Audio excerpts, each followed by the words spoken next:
Missed out on Nick Kurtz because you didn't stash him early enough? Well, I got 5 prospects and 5 players designated for the IL that you're not going to want to miss out on today's action packed episode of Locked On Fantasy Baseball.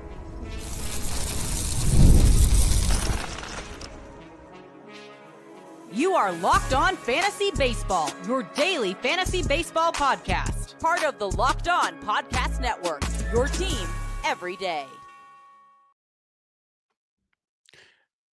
Hello, fantasy baseball fanatics, and welcome to the Locked On Fantasy Baseball podcast, brought to you by Locked On Podcast Network, your team every day. As always, we're your number one source for fantasy baseball knowledge, and thank you for making us your first listen each and every day. I'm your host, Matthew Ane. You can find me on Twitter, X, whatever we call it, at Matthew_Ane.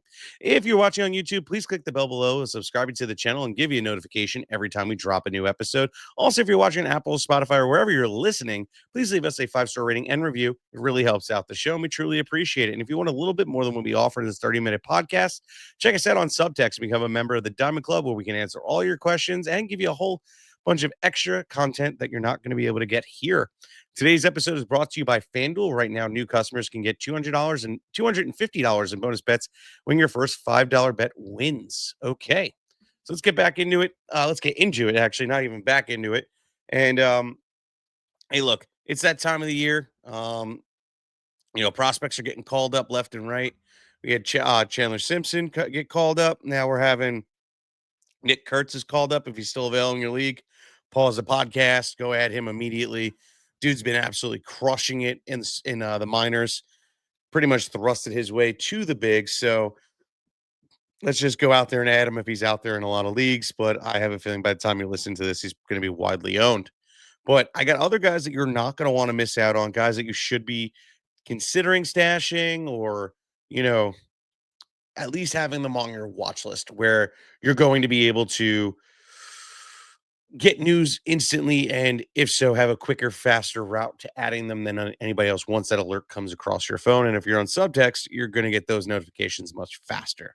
Um, you know, Guys on there already got the Keyshaws, got the Chandlers, got the Simpsons, got the Kurtz, all those wonderful alerts already coming to you ahead of the time, and a lot faster when you're out. So check us out on there, and let's dive right in. So I'm going to tell you whether I'm actually stashing them or if I'm watching them. I kind of want to see where they go with each and every single one. So we'll go down the list and keep going.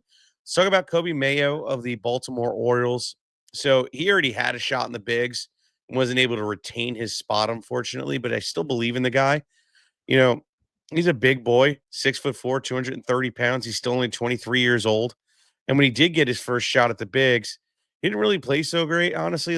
41 at bats, 4 runs, no dingers, no doubles, no triples, no nothing.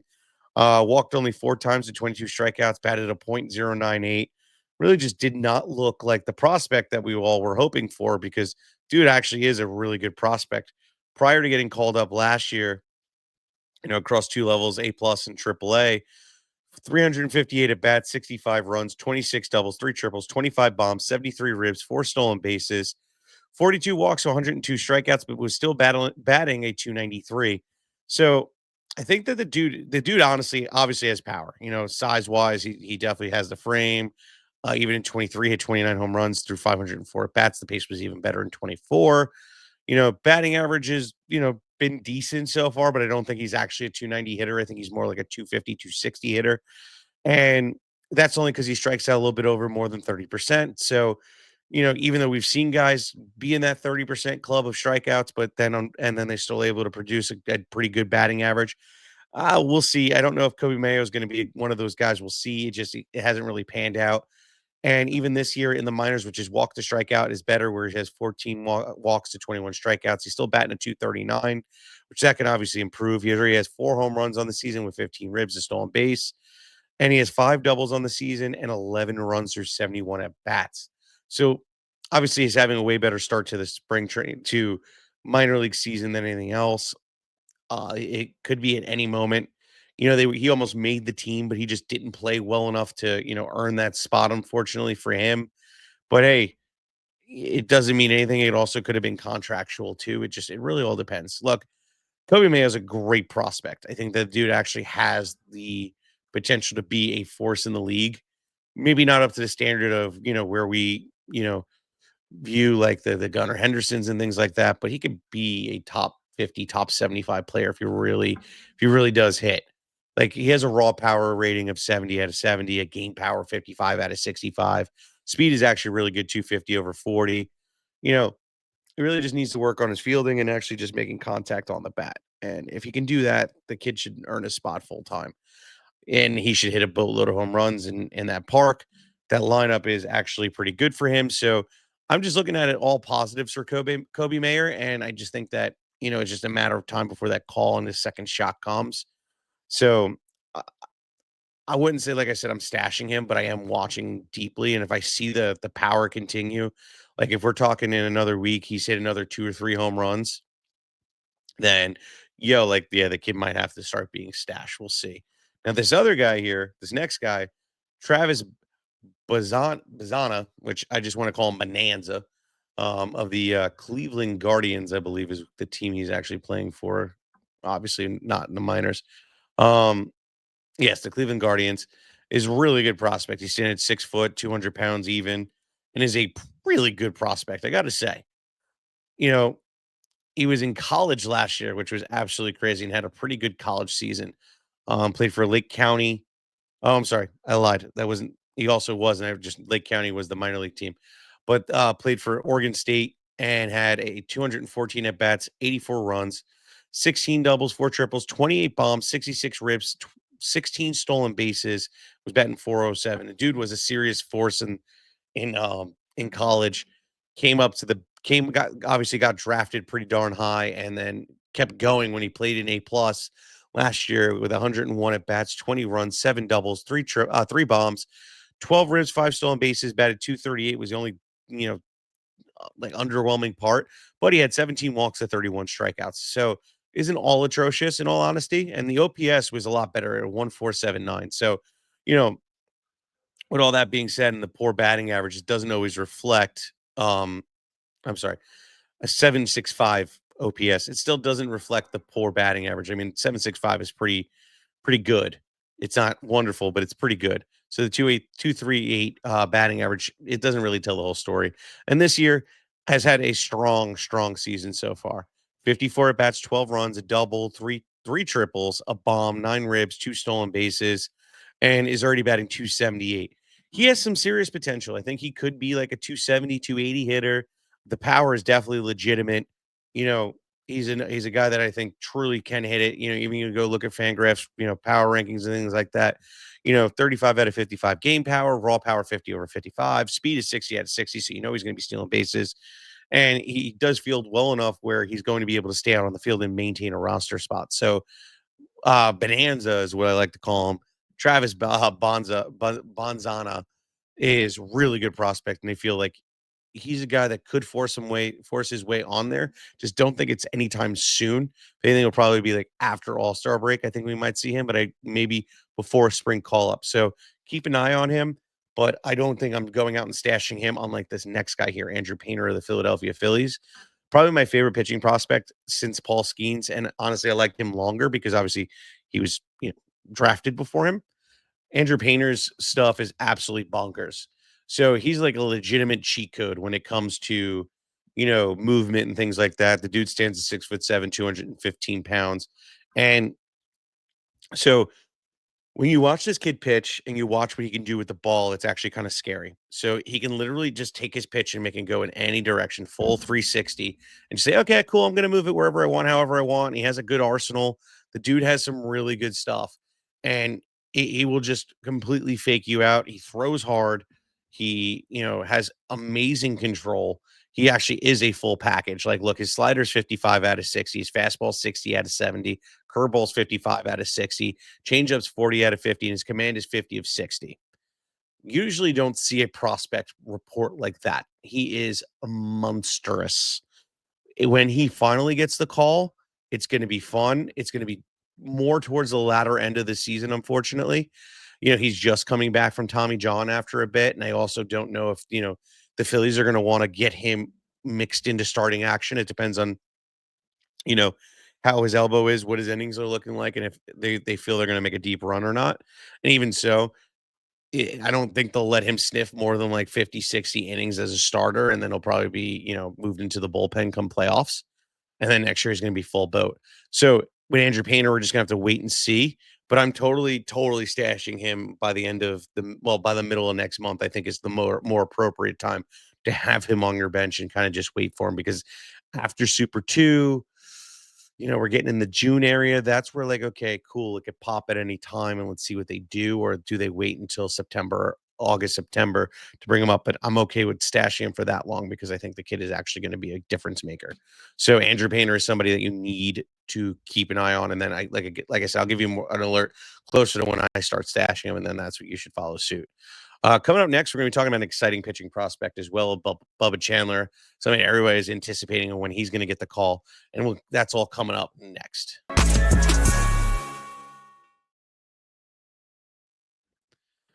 So, look, the NBA playoffs are here and almost here. Well, here now. We're in round one, and FanDuel is giving new customers an incredible way to get in on the action. Right now, when you join FanDuel and place your first $5 bet, and you'll get $250 in bonus bets if your first bet wins. I love how FanDuel makes betting so easy. Whether it's picking my favorite team and diving into player props, from 3-pointers, steals, and assists, FanDuel has so many ways to bet on your favorite player props.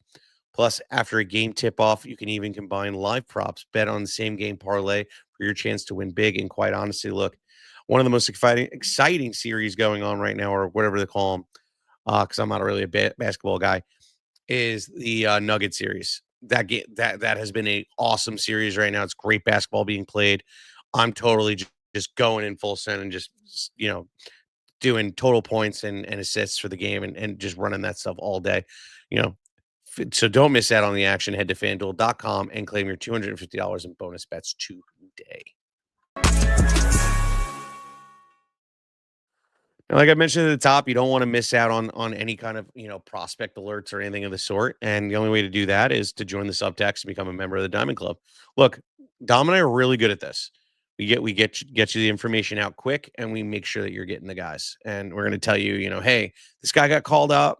Either add him, keep an eye on him, or just ignore it too. That's the other thing. Like some people just get super excited to go out and add prospects, and maybe you don't need to go and add them. So that's part of it. And then too, like, you got questions on how you should move your roster, what this trade is, etc. You don't feel like talking to that friend because you don't want them knowing what's going down the pipeline. Yeah. Come and hit us up. We got you. Links in the description below. You get a free 2 weeks. So check us out. Let's get back into this. So, let's stop advertising for a bit. Let's talk about Bubba Chandler and him and those Pittsburgh Pirates. So Chandler's a really good pitching prospect. I'm actually excited to see what he's going to do. He stands 6'3", 218 pounds, and is a dude that I think is going to be a force as well. He's, already sitting at 3.08 ERA through. I apologize. No, that was from last year. He's already sitting at a 1.76 ERA through 15 innings with 23 strikeouts and a .78 WHIP. Last year, he had 119 innings pitched with 148 strikeouts and a 3.08 ERA with a 101 WHIP. The dude, honestly, is a beast. What I like about it too is he's not really like a home run machine where he's giving up a lot of home runs, but not like he pitches in a terrible park either where it's going to really play up. So it's good. He's only given up one home run on the season through 15 innings. Let's see where this takes us. I think that he is going to be somebody that we're going to be talking about for a while. Pittsburgh did a really good job putting themselves in a position for success in terms of their prospects. And they've done a great job with Paul Skeens, even though he didn't need much. I think the same thing's going to be on Bubba Chandler. What they're doing right now is wonderful. The fastball is a 60 out of 60. The slider 50 out of 55. Changeup sitting at 55 over 70. And the command is 40 out of 50. Even like the note, right? Like Chandler's command and slider consistency are pretty raw, but his athleticism and background, allows his projection to be in this area. The prototypical size and his arm strength has a change, and the changeup has improved a ton. So this kid is a pro and is making adjustments as we keep going down the line. A guy that likes to strike out a lot of guys is probably going to have a high whip when they come up, but the strikeout number is going to be great. And as long as he can suppress the run and not give up home runs, he should be a really good, and be really good and have a good instant impact. So Bubba Chandler is somebody you definitely want to get.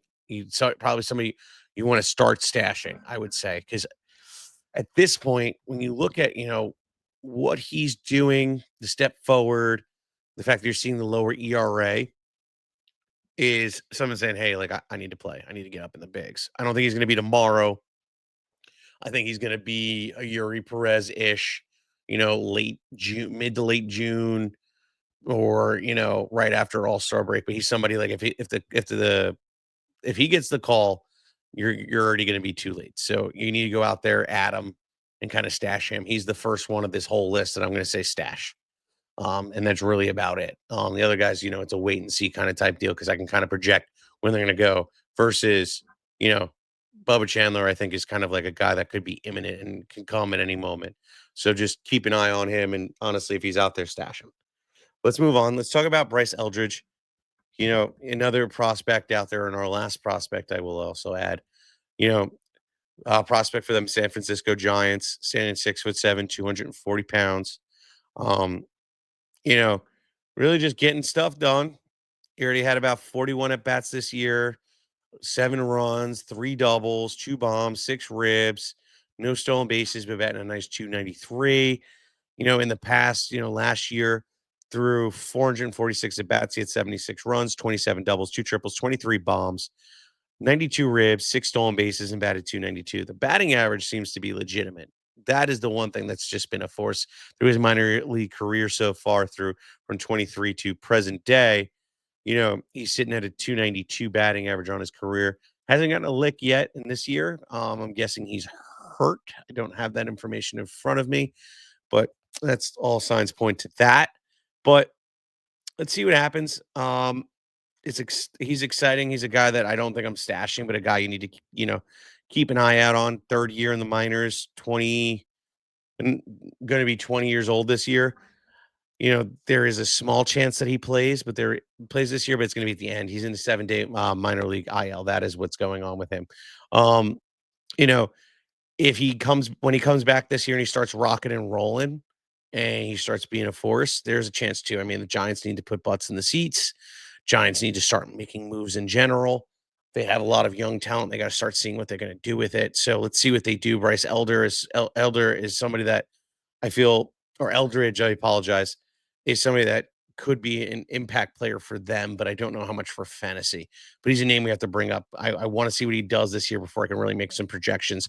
So far, his profile has been pretty good, but again, I I need to see more from the dude. 23 home runs in 446 at bats leaves like a 25 home run upside, but the batting average is legit. The doubles are awesome. He's going to be awesome for points outside of the fact that he struck out quite a bit in comparison to how many times he walked in the previous 2 years. So let's just see where this takes us. But he's a name that you definitely need to know. Let's move into a guy we've talked about probably a lot. And he's probably our first IL guy and the IL guy that I've already started stashing since day one of the season. It's Eury Perez.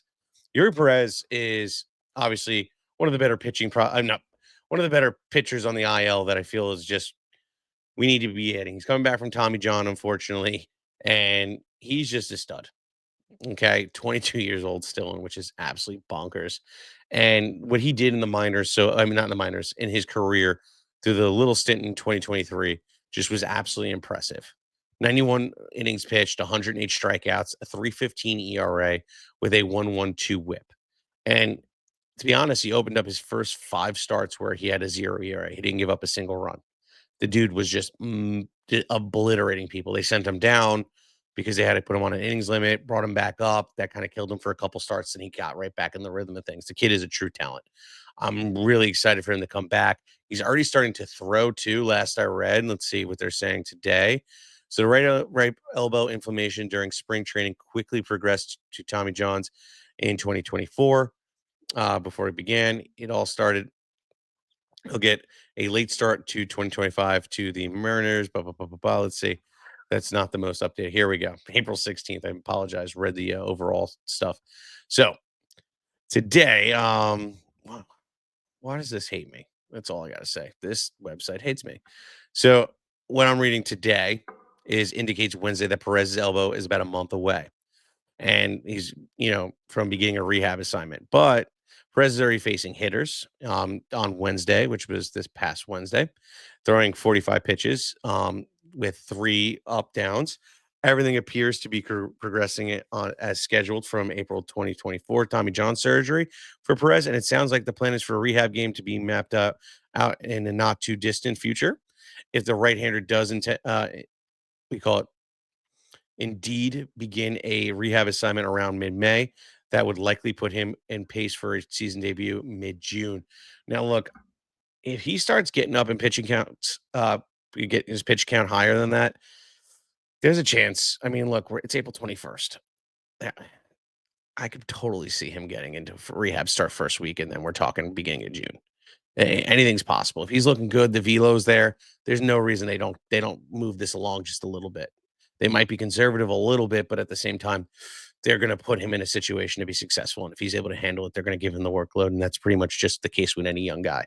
So Yuri Perez is somebody that you definitely need to add now because I'm telling you, the second he's up, you're gone. You're already missed. He needs to be stashed. I stashed him from opening day. Let's just put it that way. So add Yuri Perez now.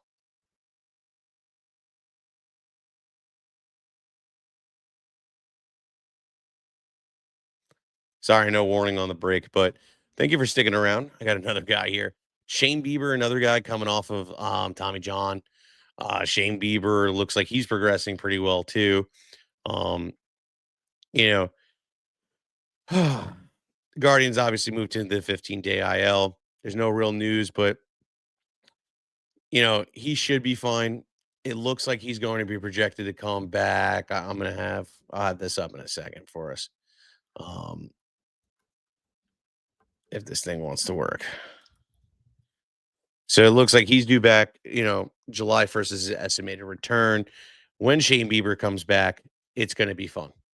I'm kind of stashing him now, but being that there's no news of him progressing like Gary Perez, I'm not exactly running out there. I mean, if I have IL spots that aren't being used, yeah, I'll stash him because, hey, why not? And if I'm able to maintain it, then yeah, that's great. Now, the only thing is, if you do have to drop him, you're bringing attention to him out there. So it's like a catch 22, especially if you have a guy like me in the league that's constantly checking transactions to see who's dropped and things like that.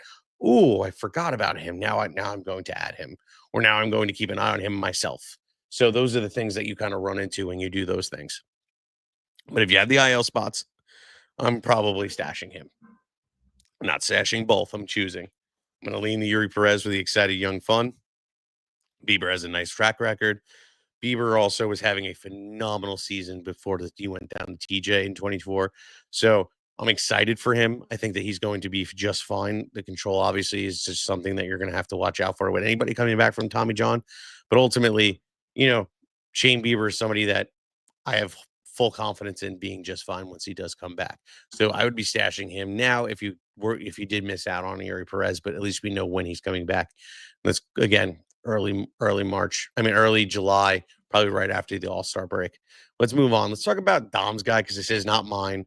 Lance McCullers. He's the Alberto Montesi of fantasy of the pitching community. The dude can't stay healthy for literally even if you paid him. Oh, wait, they do, and he still can't stay healthy. So last off date was on April 21st to 25, which was today when I record it, Monday. The Astros McCullers forearm will be ready to throw bullpen sessions on Tuesday or Wednesday. McCullers has been scratched from his last scheduled rehab appearance this past Friday due to stomach bug. If the right-hander is able to get through the bullpen session in the coming days without issue, he'll resume his rehab assignment this weekend. McCullers has been tracking towards season debut late April, but the timeline still can be pushed back a bit. Now, McCullers is like a guilty pleasure for a lot of, fantasy owners. It's just a thing. Houston Astro fans love him too. When he's actually out on the mound, he's pretty good, but he only really showed it one time, and that was in 21. He also hasn't played since 22. So I'm not sure what to expect out of the kid, in all honesty. So he's an interesting name, right? 21 was his last big full season where he had 162 innings, 185 strikeouts, and a 316 ERA before he went down in 22. He had 47 innings and a 227 ERA with 50 strikeouts. That's all great, fine, and dandy. But a guy that hasn't pitched in 3 years, the 2 years, pretty much just gets me in a place where I really don't want to touch him. But we're going to watch him. He comes out after being called up or better yet, he comes back from injury. That's when you add him. You don't stash him on your IL. But if he comes up and he actually has a good outing, you keep him. You hang on to him. You may not start him again, but you see what it does again, and then you decide what you want to do. I'm going to help you decide, obviously, but that's what we do with him. We're not just going to roll him out there and just be like, oh yeah, he's back, he's fine, he's fine. He's the Lance McCullers guilty pleasure. You know, we all like gelato or ice cream at 2 in the morning after drinking, but doesn't mean it's good for you. And that could be Lance McCullers. So just when it comes to him, watch, wait, and see, and be patient, and don't just blow up your week just based off of an upside play, which I don't think there's much. I need to see it first before I can kind of evaluate, especially since last time we seen a pitch was in 2022.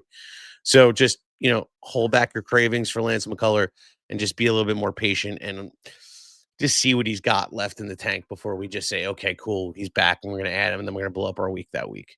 Let's move on. Let's talk about Francisco Alvarez of the New York Mets. So he is down as well. He's expected to return on April 25th, which is Friday, which is awesome. He's likely to continue rehabbing, as what they were saying on April 20th. Mendoza said Sunday that Alvarez's hand is scheduled to continue a minor league rehab assignment this week.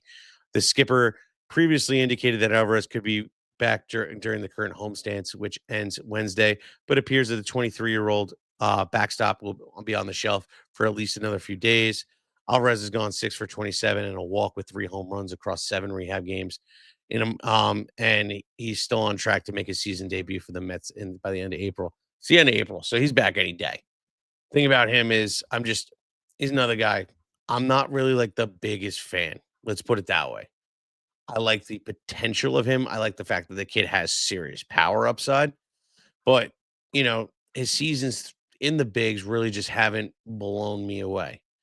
Even last year, 308 at bats, he only had 11 home runs, batted 237, literally struck out 56 more times than he's walked, 30 walks to 86 strikeouts. Like, the batting average just doesn't look like it's going to be there. In the minors, he may have shown a little bit, but 23, not really. 22, he had 260 batting average, but I don't know, man. I'm just not buying it. I don't think the batting average is ever going to come through for fruition. I think that 237, 240 is kind of real. The power just needs to show out a little bit more. The pace isn't good what he was doing last year, but hey, it's his first lick. And right now in the minors, while he's rehabbing, again, I read it off. He struck out a boatload already, but at least when he moved up to AA, he kind of improved. He got the home run. He got the 3 runs, and he's batting 273. Let's see a little bit more from the kid. It's just, it's hard for me. I think I'd add him. I think I'd probably stash him, as I guess where I'm going with Francisco Alvarez, but I don't think I trust him. So, like, say, for instance, you're rocking a Sean Murphy, you don't really feel wonderful about it, even though I do. And there's Alvarez sitting out there. You're not going to drop Murphy. Let me tell you that much. You're going to hold on to Murphy, and you can add Alvarez. You're going to roster 2 catchers, and you're going to see if Alvarez can show up and play for the first 2 weeks. If Alvarez shows up and plays, then you drop Murphy. I think it's going to be the exact opposite. I think that ultimately my guy is going to end up being dropped about 5 seconds later, but he's definitely worth the upside play. So if you want to stash him, you need to upgrade a catcher, or you feel like, okay, you need a little bit more higher ceiling a catcher, add Alvarez. Just don't drop your current option once he gets the call. So just keep it up. Let's move on. Let's talk about Seong-Kim. So he was a disappointment last year, obviously. He didn't live up to what we wanted from him. Couldn't follow up with that 2023 season where it was pretty incredible. I'm not going to lie, where he had 17 home runs, 60 ribs, 84 runs, 38 stolen bases, and batted 260. He followed that up in 24 with 403 at bats, 60 runs, 16 doubles, 3 triples, 11 bombs, 47 ribs, 22 stolen bases, and batted a measly 233. We thought that we were going to see him taking that step forward and then continuing it in his age 27 season. But unfortunately, you just can't buy that age 27 breakout, I guess. Where have you seen that before? A lot of places. So right now he's currently injured. He's dealing with a shoulder injury. Based off on April 14th report, Kim will travel with the Rays to the West Coast next week to get a checkup with Dr. Neal, who performed his October shoulder surgery.